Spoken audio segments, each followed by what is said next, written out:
What's going on, guys? Nick here with Ranch Armor. Another install on our front replacement bumper for the Kawasaki Ridge. Now I'm shooting this in 2026. This is a brand new 2025. They did a sway bar adjustment on the front end. We now make a bumper that is compatible with the 26 and the 25. Do not worry, it is the same install process. You know what's awesome? This is your hardware, baby. We're gonna use factory bolts, take the factory bumper off. You're gonna use a 3/8 impact. We use Milwaukee here. You can use what you want. And a 14mm socket, and we do use an extension on that, guys. So let's get started. Okay, so first thing on your Ridge, you're gonna have these lights, and it will have a little pin adapter on the back. You're gonna take those off on both sides.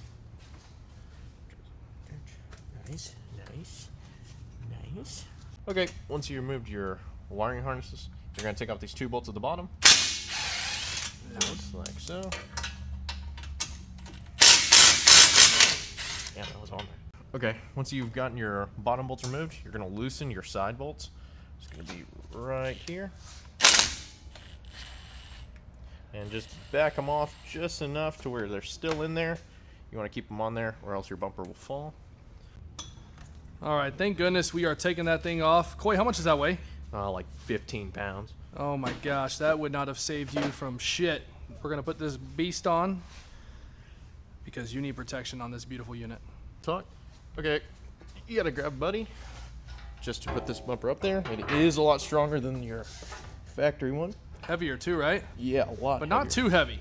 Not too heavy. Oh, the unit already looks so much better.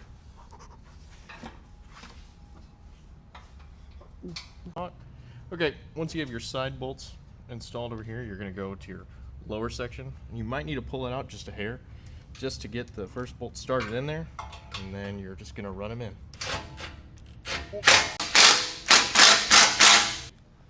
All right, guys, 5-10 minutes, simple install. As you can see, the front end of this is absolutely transformed. It went from a sport side-by-side to a kick-ass side-by-side now with Ranch Armor. As you can see here, we didn't talk about this, but it is winch ready and it is camera ready. We're gonna do a separate video for that. That's not on this video, but this was a very easy install and you're ready to go through whatever the hell you want now.